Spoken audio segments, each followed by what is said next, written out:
committee acknowledges all the significant comments and opinions on whether or not there is a recital of facts that constitute an offense determinative of the jurisdiction of the Justice Committee. Let us all be reminded by our parameter that we need to establish the offense to the ground of impeachment under which the same is anchored. Now we are moving to our fourth offense. Please allow the chair to read. Respondent benefited from kickbacks arising from budget insertions and ghost flood control projects. At this juncture, the chair elicits the comment, opinion, and reaction of the committee members.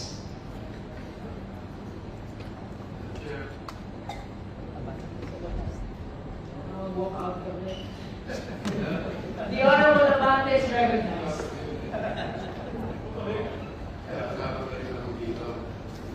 Anyway, dito pong court allegation, kailangan sabihin ko dito, salagay ko sa ating rules. It finds that sufficient grounds for impeachment do not exist. The committee shall dismiss the complaint and submit the report required hereunder. Ito po, it does not actually exist because everything that is said here is hearsay. Thank you. The Honorable Rodriguez. Madam Chair, in this court act, which is alleged, it is clearly based on the fourth ground of impeachment, which is graft and corruption. The Supreme Court in the case of Francisco House of Representatives clearly already said that this is defined under the Republic Act 3019, which is the anti-graft code, the anti-graft law, which provides Section 3, B, and C. These are the main, if this is an allegation of a public official who receives kickbacks and from ghost projects and so forth, it should be under this, and it is clear, Madam Chair. We have to therefore go whether there's a recital of facts in relation to, Madam Chair, Section 3, B, and C. And here we go. This is now what it says, Madam Chair.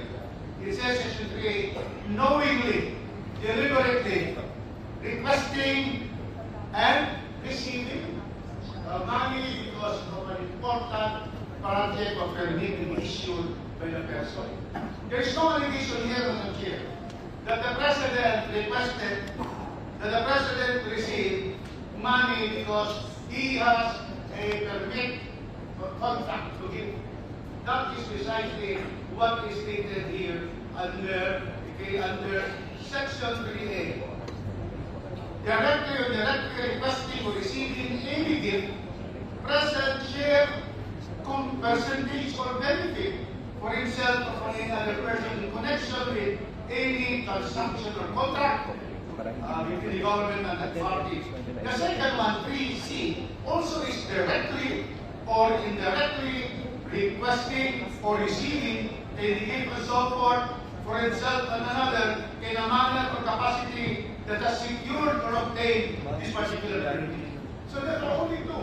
There are only two provisions under Republic Act 3019, wherein, according to the Supreme Court, the fourth ground could be anchored upon, and there is no allegation here. Now, there is a statement here about Acobiko, party list.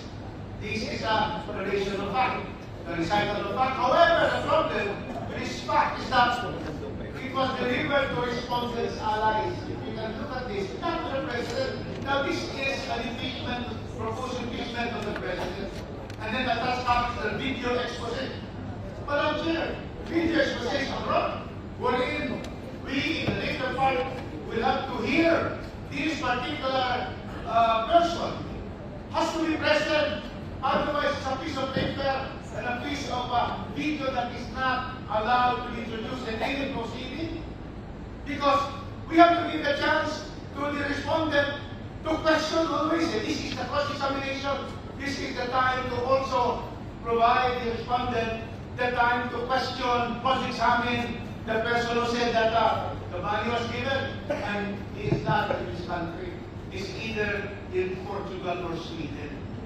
So therefore, Madam Chair, once again, the fourth ground, which is respondent engaged in graft and corruption, to kickbacks and those projects, there is no recital of facts that will constitute the violation of Republic Act 3019. Thank you, Madam Chair. That is a significant discussion on graft and corruption. And of course, we recognize also the needed authenticity about the video of this expose. The Honorable Vice Chair Dumogan. Thank you, Madam Chair. Yes, on allegation number 4, respondent engaged in graft and corruption through kickbacks and host projects. The allegations presumed to justify the charge are contained in paragraphs 27 up to 30. Reading all these paragraphs, they do not contain the narration of facts that will pinpoint to the President that will somewhat allude an illegal violation which is tantamount to graft and corruption. What are being stated here are allegedly given to certain allies. It's too vague and too wide to consider. So, looking at all of these allegations, clearly it does not justify the ground again to impeach the President with graft and corruption under the provision of Article 10, Section 11 of the Constitution. Thank you, Vice Chair Dumogan. Our last speakers for the fourth offense are the Honorable Acosta, the Honorable De Lima, and the Honorable Colliantes, one after the other. The Honorable Acosta is recognized. Thank you, Madam Chair. This is just a reiteration of my two senior compañeros. Is the lack of the ultimate facts required for a charge of graft and corruption based on the 6 paragraphs of the number 4 allegation, Madam Chair. It mentions suitcases, cash, and those flood control projects. But Madam Chair fails to provide 1, specific dates, 2, specific persons involved, 3, specific project names, and lastly is the direct links to the President's personal involvement in this case. Madam Chair, it is my humble opinion that these are generalities and broad generalizations, which, according to the Supreme Court, in that case of Gutierrez versus House of Representatives, GR number 193459, are insufficient for impeachment, Madam Chair. Thank you. Thank you, Honorable Acosta. Next is the Honorable De Lima. Thank you, Madam Chair. As to this fourth ground, general ground, graft and corruption, and the main specific allegation that allegedly the President benefited from kickbacks arising from budget insertions and those flood control projects, with 4 sub-allegations. 1, PBBM orchestrated insertion in GAA for kickbacks. I agree with the Honorable Acosta that it lacks specificity as to what, how, and when, making this a conclusion rather than a factual allegation. The nexus again between the factual allegations and the ground of graft and corruption was not established due to the lack of specificity of the allegations in how PBBM orchestrated the flood control scam for kickbacks, other than by sweeping statements that are more of conclusions than allegations of specific acts. Sub-allegation number 2, suitcases of cash were delivered to PBBM's political allies. Again, lacks specificity as to who, what, how, and when. Sub-allegation number 3, the ghost flood control projects confirm plunder of public funds that is not possible without PBBM's approval. This is a conclusion rather than a factual allegation. The fourth and the last sub-allegation for this round is PBBM is allegedly the central figure in corruption schemes. This is again a conclusion rather than a factual allegation. In all of this, in light of the evidence uncovered, I just wonder, in light of the evidence uncovered in the multiple fora investigations conducted on the flood control scam, medyo kapos talaga sa allegation yung complaint.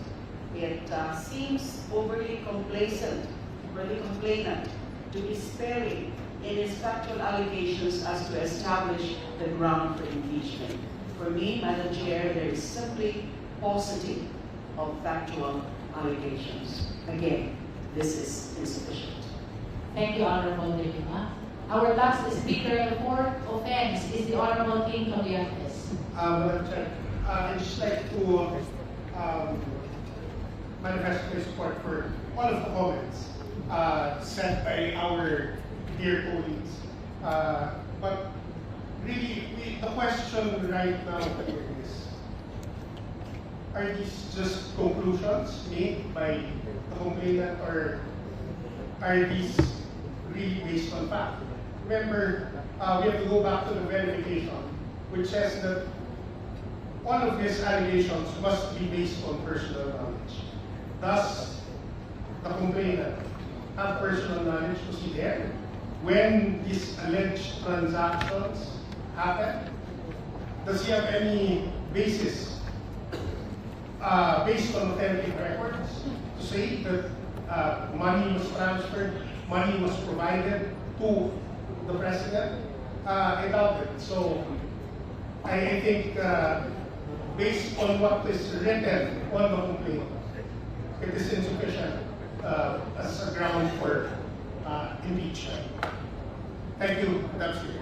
Thank you, Honorable Colliantes. That concludes our discussion on the fourth offense.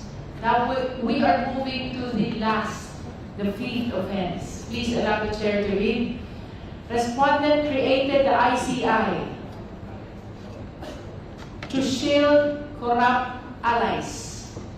So this is the offense, and the same is anchored under any some or all of the following: graft and corruption, culpable violation of the Constitution, and betrayal of public trust. At this juncture, we elicit the comments and opinions of the committee members. First, we recognize the Honorable SDML Lawrence Defensor.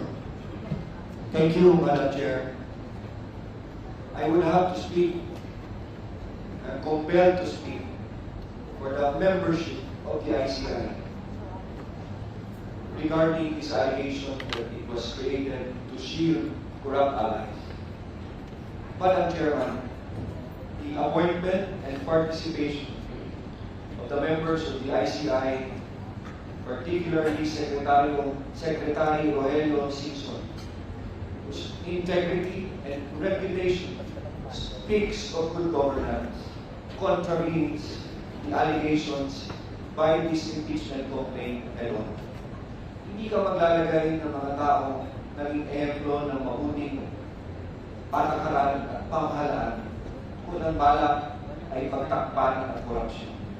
So the membership itself of ICI, a presiding justice of the Court of Appeals, an SGB partner who is a partner on audit, and someone like Rogelio Singson, who is a model for good governance, clearly runs contravene against this allegation in the creation of the ICI.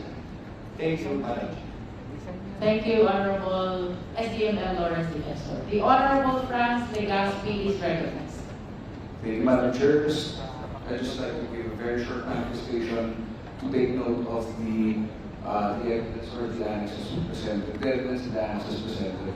For me, and this is a general observation of the earlier topics, but in particular for this, there are a lot of evidences with the sources only media outlets, resources, and I think this is generally already noted by our members of this committee. But in this particular ground, these articles are, I think, 4 opinion columns, mostly predicated on the opinions of certain personalities, certain characters. And I think in relation to the particular ground that the complaint wishes to state, I believe it's, or I think it's clear, to clear public trust with regard to the creation, or rather the ICS creation, somehow affecting or resulting in a loss of public trust, which would, in this case, be a ground to impeach the president. I think it's very clear on that part that the evidence presented is not directly related to that particular ground. And also, it's also be with regard to the metrics or how it could match or say that there was a public trust or that trust ratings are affected by the creation of the ICI. So that's my humble submission, Madam Chair. I only think this is just given this ground is already insufficient substance. Thank you. Thank you, Honorable Lecaspi.